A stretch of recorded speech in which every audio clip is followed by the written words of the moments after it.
Bonjour à toutes et à tous. J'espère que vous allez bien. Après ce début de voyage commencé hier, nous allons donc le continuer pour ce début de matinée en accueillant pour cette première intervention le professeur Loïc Brémaud, qui est infirmier de formation, qui a été maître de conférence au département des sciences de l'éducation de l'Université de Rennes et directeur de l'UFR des sciences humaines, toujours à Rennes. Sur le plan de la recherche, il est co-auteur de nombreux ouvrages sur le voyage et la formation, et c'est justement le sujet de son intervention. C'est à vous.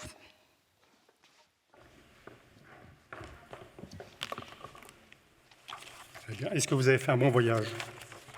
Bon, moi je suis venu de la Pointe-Bretagne, je ne savais pas si j'allais venir ici aujourd'hui.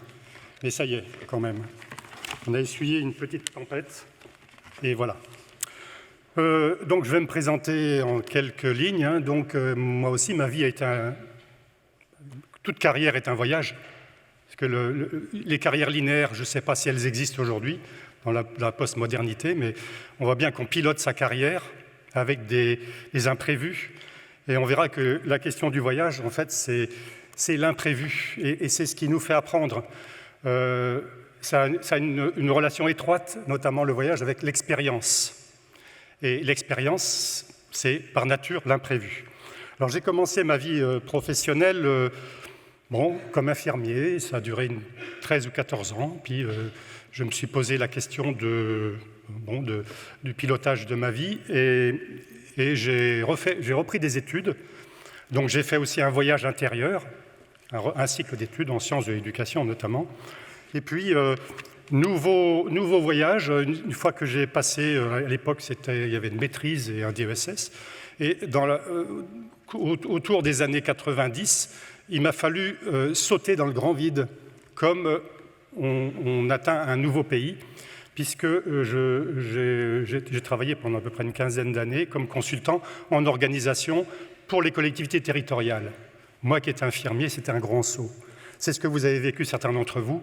C'est déjà un voyage. On voit bien que mon propos sera un peu métaphorique, d'une part, mais aussi, il y a la question aussi, de s'ancrer dans d'autres sociétés, dans d'autres cultures.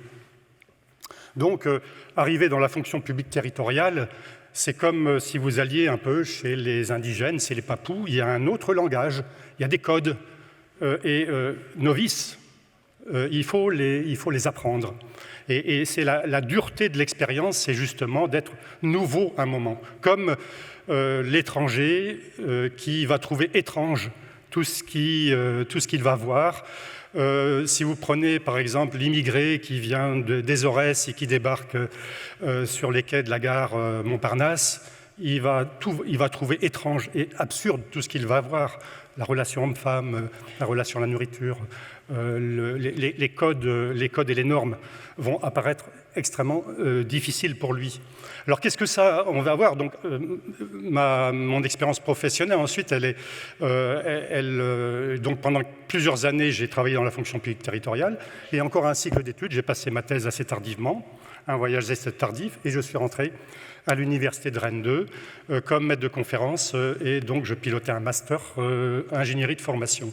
Et là aussi, le fait de rentrer à l'université, ça a encore été un nouveau voyage, un lieu aussi à investir, à décoder, ce que certains d'entre vous aussi ont fait un moment dans leur vie.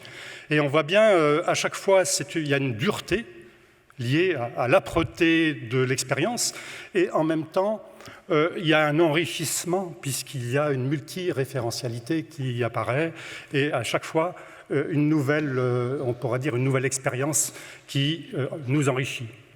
Alors vous verrez bien que, notamment, la question de l'expérience est intéressante par le voyage, puisqu'elle nous sort de notre quotidien, elle sort de nos urgences du moment. Alors, vous êtes tous des équipes, alors je ne parle pas d'urgentistes parce que c'est au plus large, c'est des équipes d'urgence, et il est urgent de ralentir avec le voyage, parce que vous êtes tous dans des gestes qui demandent une grande efficacité, une grande rapidité. Et là, sans doute que ce colloque vous amène à ralentir à vous sortir de votre lieu, là vous n'êtes pas productif. Mais ce qui est intéressant, c'est que vous vous donnez le temps de penser, le temps de découvrir, tout ça pour être encore peut-être plus efficace après, hein, pour vous questionner sur vos gestes et vous comparer, trouver des innovations, trouver des nouveaux codes et des nouvelles manières de penser. Parce que le voyage, c'est pas tant développer ses compétences, c'est aussi porter des nouveaux regards sur les choses. Ça, c'est vraiment aussi un mot important dans le voyage, c'est porter un nouveau regard. Ça peut aller, on va dire, avec un très gros mot, c'est changer de paradigme de pensée. C'est une sorte de révolution de la pensée. Vous découvrez une nouvelle façon de soigner ou autre, et là, on est dans ce qu'on appelle un nouveau paradigme. Voilà, donc, vous portez le monde dans vos mains, ça veut dire que vous avez cette capacité de vous extraire de votre quotidien. Alors, voyager, on est dans la métaphore à chaque fois de voyager, c'est de devenir un étranger quelque part.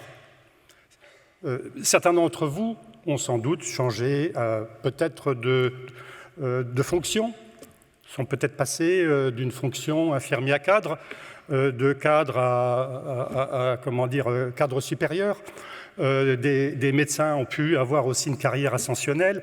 À chaque fois, il vous a semblé peut-être un moment qu'il y a eu une étrangeté et vous êtes devenu étranger dans un nouveau lieu. Et ça, c'est important puisque à chaque fois, c'est aussi une difficulté et aussi une opportunité.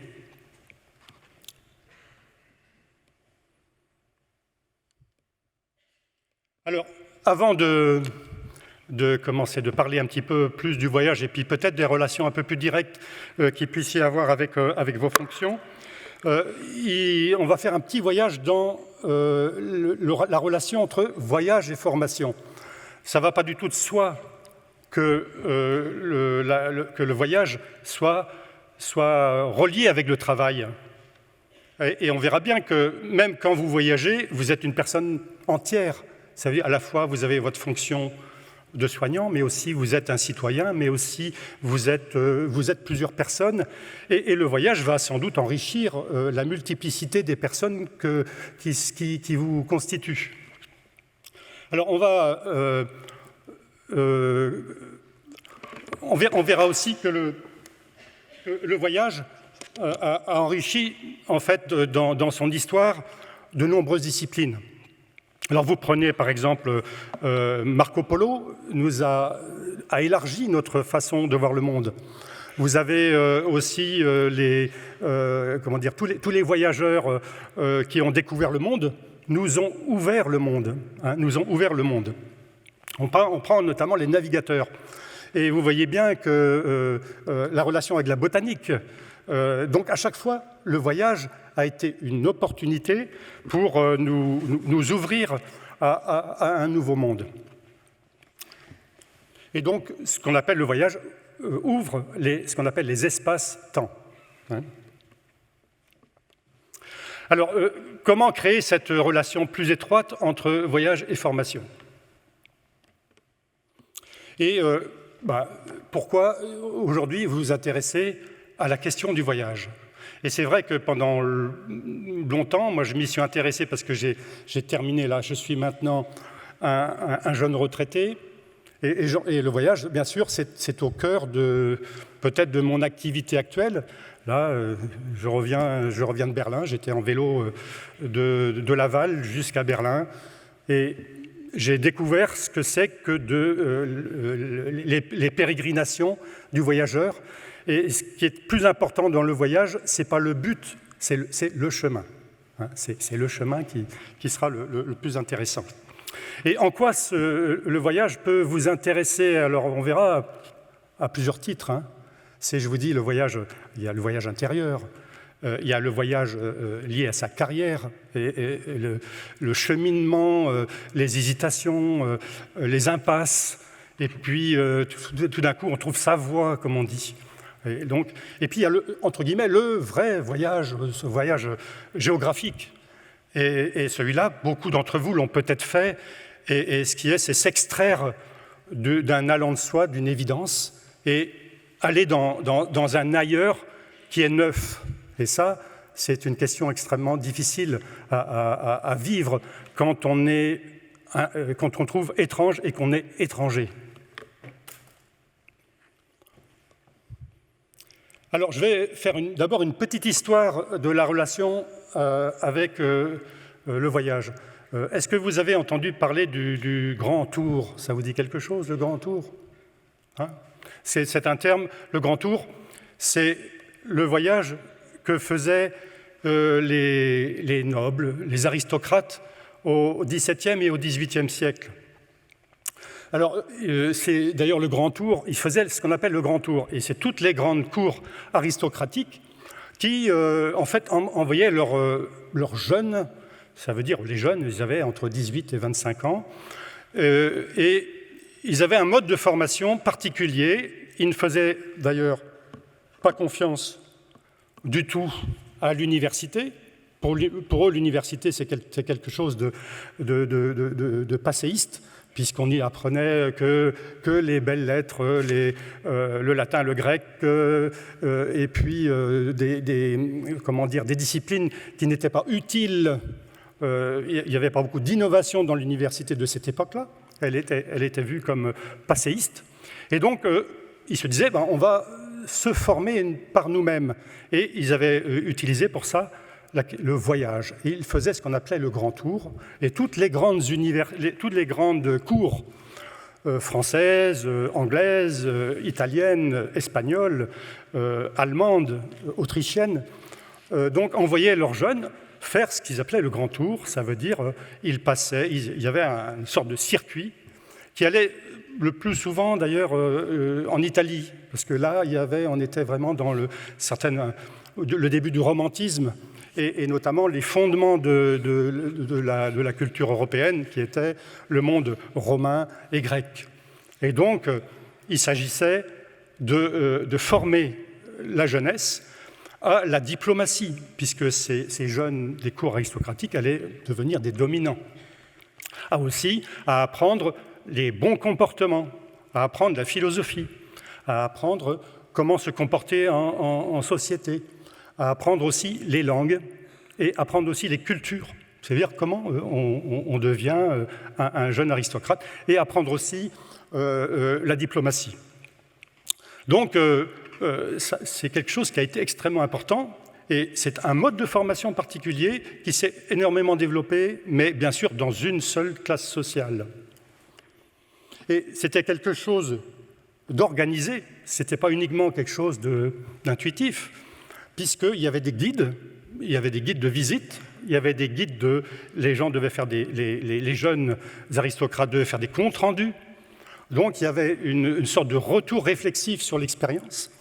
Et donc, il le faisait aussi de manière un peu normative. Et ils avaient, alors, le modèle principal de formation de l'époque, c'était ce qu'on appelle le préceptorat. C'est-à-dire qu'il n'y avait pas de salle de cours, il n'y avait pas on pourrait dire d'école dans laquelle vous aviez des effectifs de classe. Non, il y avait une relation duelle entre le précepteur et le ou les deux aristocrates.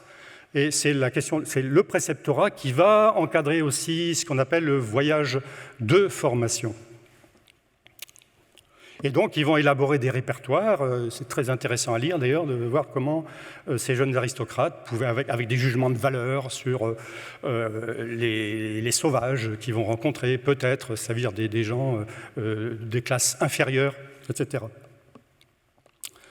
Et puis, il va y avoir on va aborder le déclin du voyage. Le voyage va décliner principalement au XIXe siècle. Et pourquoi il va décliner ?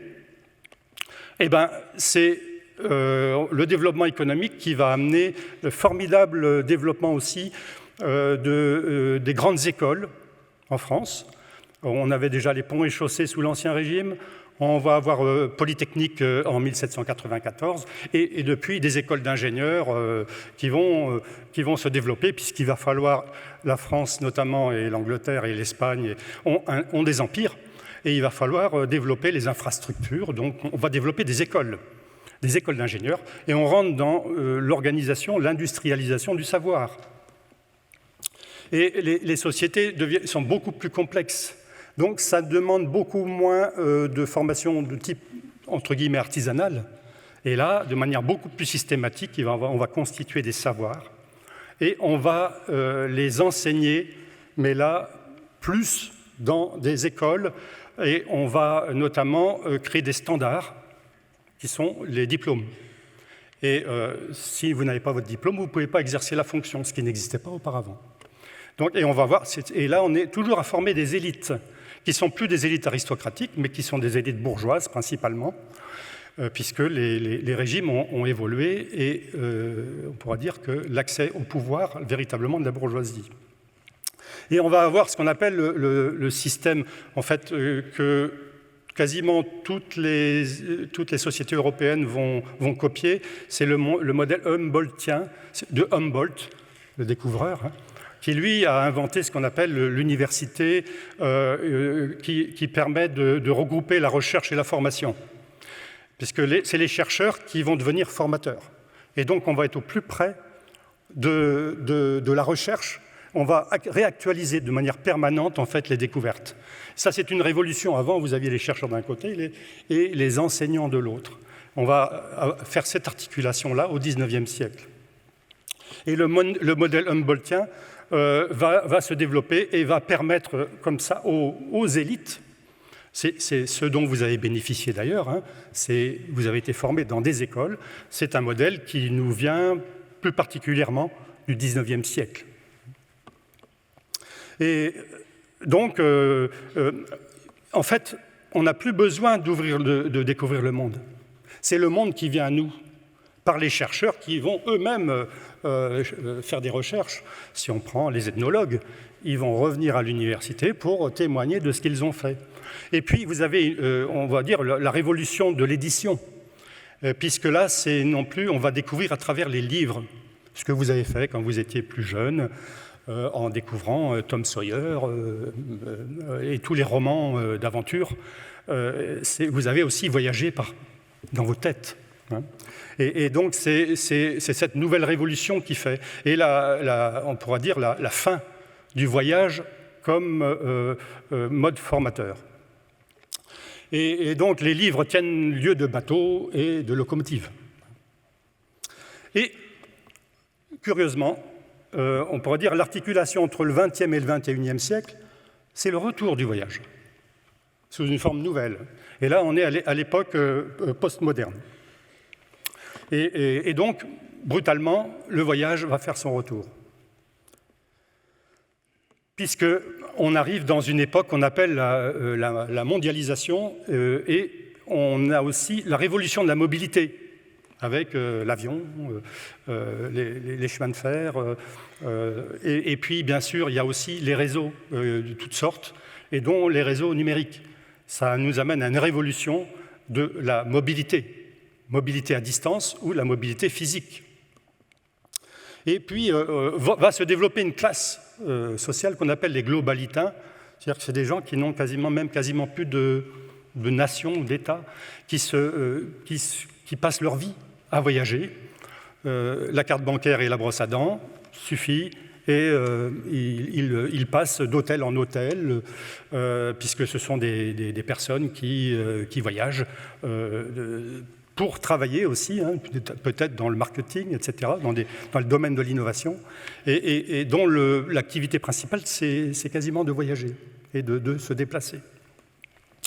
Donc, on est aussi dans une société particulière dans laquelle il y a la révolution du savoir. Vous savez que sur Internet, il y a des millions, des milliards de pages tous les jours qui sont éditées, alors bien, pour le meilleur et pour le pire.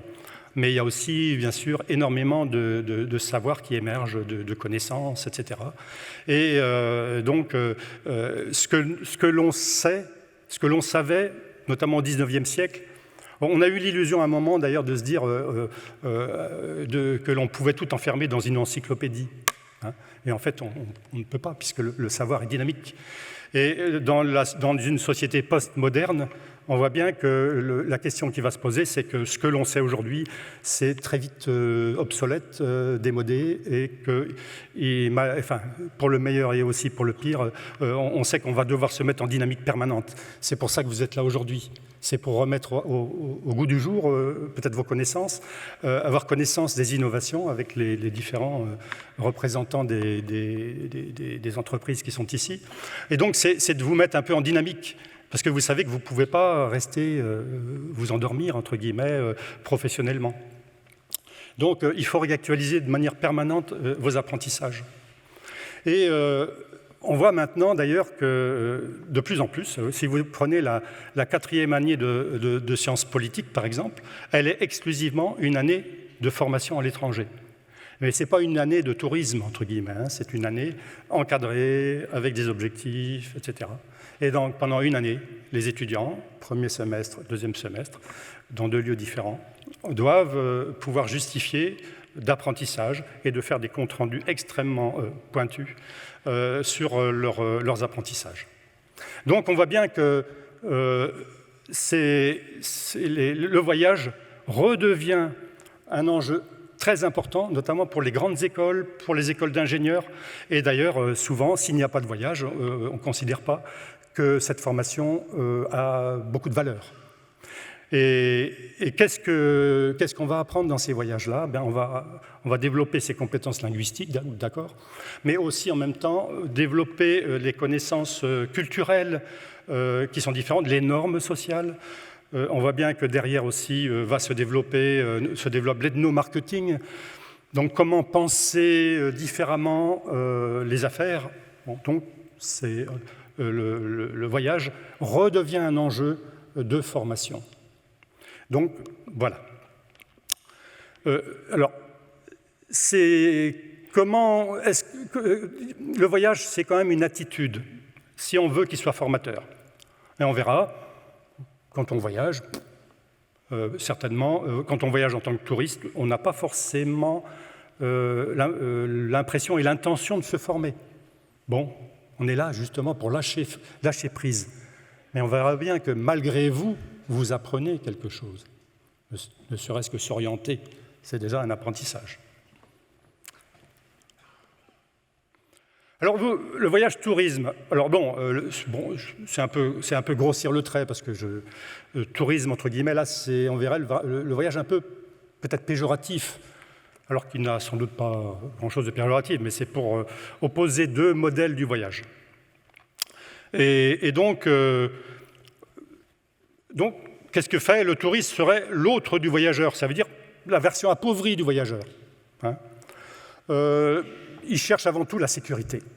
Ça veut dire qu'il refuse une certaine incertitude. Il recherche de la sécurité. Un programme, ça veut dire qu'il veut garder prise, ne pas lâcher prise.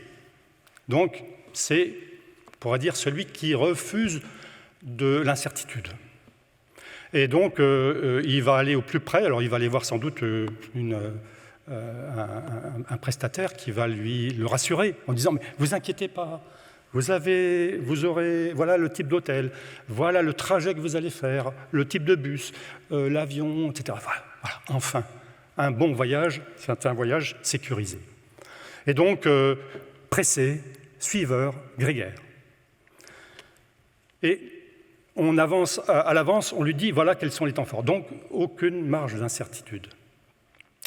Et l'important, c'est donner à l'accueil, à tout ce qui va faire en fait l'effet structurant, la nourriture, le trajet, le coucher, tout est hyper sécurisé. Et là, on va sans doute apprendre des choses, puisqu'il va avoir un guide qui va lui dire voilà ce que vous auriez pu apprendre, voilà comment vivent les gens ici. Donc il y a toujours des intermédiaires entre le touriste et le réel. Donc il ne peut pas lui-même ressentir véritablement le pouls d'une civilisation qu'il est censé traverser. Et puis, ce qui serait le voyage pérégrination. Donc, le voyage qui lui permet de butiner, de modifier le cours du temps. Et là, c'est le voyage dans lequel il y a une grande incertitude, où vous laissez une grande part à l'incertitude, à l'errance, à l'aventure, à l'odyssée. Et c'est un voyage qui est insécurisant. Alors, c'est vrai que chacun d'entre nous, on est balancé entre la liberté ou la sécurité. Et puis certains sont beaucoup plus proches de la sécurité, d'autres revendiquent pour plus de liberté. Et c'est un voyage qui est recherché comme transformateur. Ça veut dire dans lequel ce que vous recherchez, c'est d'être modifié par ce que vous allez trouver. À l'avance, vous vous dites, il faut que je me donne les conditions d'un questionnement, d'une découverte. Et il y a une attention soutenue, c'est-à-dire une curiosité, un éveil à tout ce qui semble neuf, tout ce qui semble étrange, tout ce qui semble différent. Que ce soit les paysages, les personnes, les cultures, et sans intermédiaire. Ça veut dire que c'est vous qui êtes la matière en contact direct avec les voyageurs, les personnes. C'est un rapport ouvert au temps, une incertitude même sur la question du temps. Et il faut, à ce moment-là, c'est une attitude, être ouvert à la surprise et à la découverte. Et là, bien sûr, il y a une importance beaucoup moindre donnée aux activités programmées. Et ce n'est pas le but qui est important, contrairement au modèle antérieur, c'est le chemin. C'est le chemin qui va vous transformer. Alors, quels sont les apports formateurs du voyage? En quoi le voyage est formateur? Ce qui ne va pas du tout de soi. Alors, c'est la thématique du colloque, hein, mais en quoi le voyage est formateur? Il est formateur quoi qu'on fasse, il est formateur.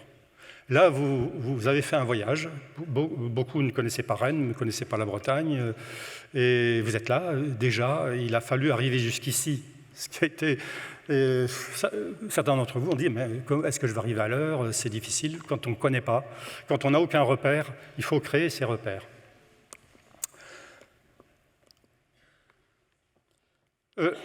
On voit bien que dans le monde dans lequel on est, c'est une façon aussi d'accélérer ses apprentissages. J'avais des collègues qui avaient fait un colloque sur la société de l'accélération du temps. On est dans un temps qui s'accélère, et vous le savez bien, hein, pour notamment tous les soignants, vous le savez bien. Et donc voilà, on pourrait dire, comment se structurent vos métiers. Je vais très vite dessus parce que je vois que le temps file. Voilà, c'est très bien. Vos fonctions se structurent au centre, là, c'est comment sont influencées vos fonctions. Et là, on verra bien, si vous voyagez, vous aurez d'autres références. Là, on a les références peut-être françaises, voilà, où on a un pays particulier, marqué surtout par l'importance de l'État. Hein, et on a un type de soins qui est particulier, puisqu'on a la sécurité sociale, on a un patient-client qui est aussi, comment dire, la sécurité sociale structure aussi les remboursements, etc. Donc on a un marché, entre guillemets, particulier. On a aussi les métiers, ils vont aussi énormément bouger et se structurer à partir des transformations sociales et institutionnelles. Institutionnel, bon, je sais pas moi, l'IVG, là on est en train de parler effectivement de l'accompagnement de la fin de vie. On voit bien en quoi ça va sans doute orienter aussi vos actes professionnels. Hein. On a aussi, ce qui va aussi structurer vos métiers, professions, c'est aussi des groupes professionnels, notamment si on prend les secteurs de la santé, que ce soit les infirmiers, les médecins, ils sont soumis à des conseils de l'ordre. Et on fait, entre guillemets, sa propre police, on organise ses propres structures. Et ces dynamiques-là, elles vont structurer aussi les métiers et les professions.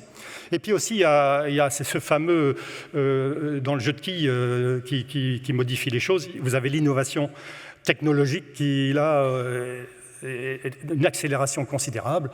Et la dernière née, c'est l'intelligence artificielle, en quoi elle va aussi développer nos fonctions. Et on voit bien que si on prend le soignant, entre guillemets, français, il va avoir ces références-là. Dès qu'il va être ancré ailleurs, s'il va travailler au Québec, s'il va travailler en Australie, ou s'il va travailler ailleurs, ce jeu à 4 va être totalement différent. Il va falloir qu'il restructure un petit peu ce jeu à 4 qui dynamise l'évolution de ses fonctions. Alors, qu'est-ce qu'on attend? Alors, le terme peut-être mobilité est peut-être un peu différent de voyage, mais dès qu'on bouge quelque part, notamment quelque part d'inconnu, on a une attente. Ce n'est pas le voyage à Paris, c'est le voyage à Rennes. Hein. Alors, est-ce que c'est un voyage qui a été contraint? Alors, c'est vraiment si le voyage est contraint, alors là, on va faire le minimum peut-être syndical, hein, c'est-à-dire on y va, mais les freins serrés, on ne l'a pas voulu, c'est quelque chose de... on voit bien que la question de la motivation va être importante pour apprendre par le voyage. Hein. Est-ce que c'est désiré? Est-ce que c'est attendu? Et quel est mon niveau d'initiative? Est-ce qu'il y a tout un système de contraintes qui pèse sur ce que je dois voir, sur ce que je dois découvrir? Et s'il y a un programme extrêmement étroit, sans doute qu'il n'y aura pas d'ouverture suffisante. Alors, donc c'est ce qu'on appelle la posture du voyageur. Est-ce que le voyageur est dans une posture où il s'ouvre, où il ouvre ses écoutilles? Est-ce qu'il est sensible à la découverte? Est-ce qu'il est sensible à la surprise et à la découverte? Et ça, c'est une attitude. Et tout ce que l'on va trouver étrange, différent, aura de la valeur. Après, c'est comment je vais décoder cette question. Quels sont les cadres préconstruits par les instituts? Est-ce que c'est une mobilité ou un voyage qui est encadré, hein, qui est avec un référentiel, avec des attentes vraiment attendues? Et puis, notamment, est-ce qu'il y a des respirations? Est-ce qu'il y a des temps libres? Est-ce que vous avez la capacité et la possibilité d'une ouverture de temps dans lequel vous allez pouvoir peut-être vous évader? Je ne sais pas si certains d'entre vous ils viennent ici, mais ils vont peut-être rester un petit peu plus longtemps à Rennes pour visiter la ville, pour comprendre, et puis peut-être pour rester avec des collègues qu'ils auront peut-être découverts ici. Et c'est peut-être ces espaces de liberté qui sont souvent extrêmement intéressants, parce que c'est là où on développe du réseau, c'est là où on crée de la confiance, qui est l'hormone de croissance en fait, des échanges et de l'enrichissement du savoir. Alors, quels sont les effets transformateurs du voyage? Sur le plan cognitif, bien sûr, vous découvrez, c'est le développement de connaissances, forcément. Hein. Dans un voyage, vous développez des connaissances sur... comment dire, alors si dans votre tête vous êtes un soignant, un médecin ou autre, vous avez vos références. Il y a ce qu'on appelle le déjà là. Et dans le déjà là, dans vos têtes, vous allez voir de l'étrange. Comment vous allez pouvoir l'intégrer? Est-ce que ça vous dérange, ce que vous voyez? Parce que ce n'est pas du tout dans vos références. Et ça, c'est, on pourra dire, les apprentissages. Et puis, il y a bien sûr, sur le plan cognitif, il y a les apprentissages culturels, notamment que les normes sociales sont différentes d'un pays à l'autre, et même en Europe, et bien sûr, si vous allez sur d'autres continents. Et sur le plan psychologique, la mobilité, le voyage nous amène forcément l'altérité. Vous sortez de votre quotidien, vous sortez de vos habitudes, vous sortez du connu, vous sortez de sorte de mécanisation de votre être, de l'urgence, au sens de pouvoir travailler de manière efficace. Et là, vous êtes dans l'arrachement de votre univers et de vos repères d'appartenance. Donc, le voyage est une expérience de décentrement. Vous êtes obligé de vous dire qu'il y a d'autres façons de penser, il y a d'autres façons de voir le monde, il y a d'autres façons d'exercer. Et c'est ça qui est intéressant. Le réflexe qu'on a souvent, c'est de résister, c'est de se dire ouais, ça vaut rien. Puis en fait, une fois que vous commencez à creuser les choses, vous dites tiens, oui, c'est pas mal, et qu'il y a différentes façons de penser les choses.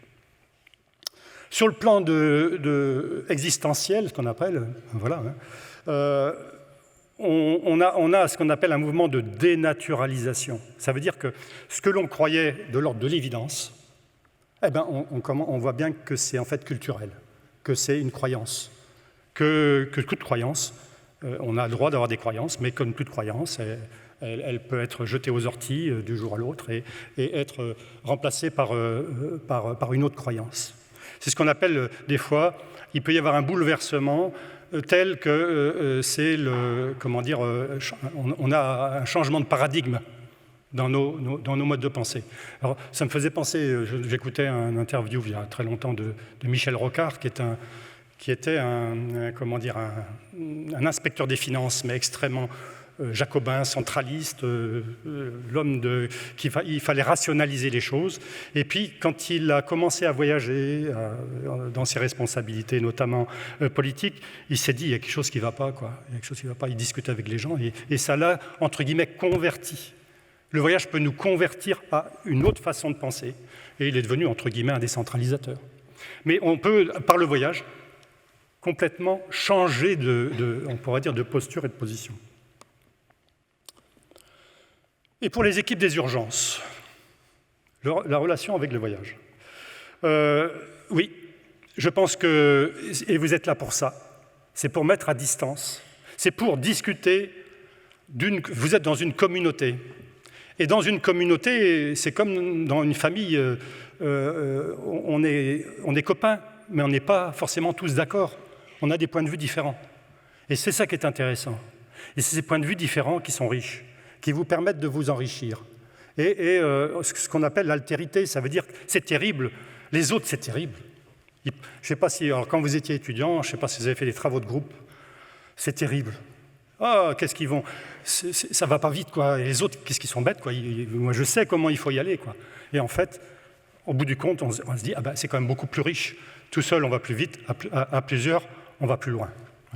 Ça, c'est...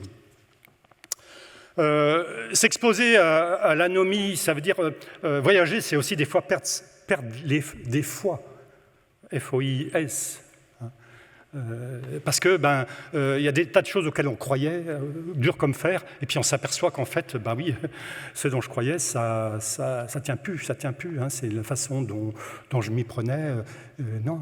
Et donc, c'est s'exposer à l'anomie, c'est à la perte de sens, à la perte de aux choses auxquelles je croyais. Dur comme fer. Penser et penser. Hein. S'ouvrir davantage à l'altérité et aux démarches collaboratives. Et vous savez bien, en plus, là, maintenant, on est en plein dans quand on parle de démarche qualité, on est dans l'interprofessionnalité. Et c'est terrible, hein, parce que non seulement, entre médecins, on a déjà du mal à se mettre d'accord, mais quand il faut être avec des autres catégories, c'est un bazar. Hein, donc, il y a effectivement à se confronter à l'altérité, aux autres logiques, aux logiques des autres fonctions. Et on sait qu'on ne peut pas s'en tirer si on n'est pas dans des démarches collaboratives, coopératives. Et effectivement, c'est un sacré voyage que d'être au contact des autres. Et donc, le fait, effectivement, de travailler en équipe collaborative vous amène à aller plus loin. Et ce colloque qui est déjà un voyage, pour certains d'entre vous, il a fallu vous extraire de votre famille, il a fallu prendre le train ou l'avion, et puis arriver jusqu'ici, ce qui n'est pas rien. Hein. Donc, vous amène quand même à être en éveil sur les innovations, la curiosité. Hein, et la curiosité va être intéressante, par les intervenants, mais aussi par les prestataires qui sont là, hein, dans les dernières techniques, dans les dernières découvertes. Et ça, c'est intéressant. C'est ça qui va faire évoluer aussi la qualité des soins. Et aussi, c'est l'approche système. Hein. Comment dire, quand on voyage, on est dans le réel. On n'est pas dans une partie du réel comme on peut être en formation. On est confronté aux situations telles qu'elles se présentent. Et donc, on doit les décoder. Et sans doute que travailler, aller dans un hôpital australien, ou dans un hôpital à Hong Kong ou autre, dans un service d'urgence, vous allez comprendre qu'il y a une autre façon de penser le système, c'est-à-dire la formation des soignants, les équipements. Et donc, c'est d'avoir une vision large et globale de la façon dont ils s'y prennent.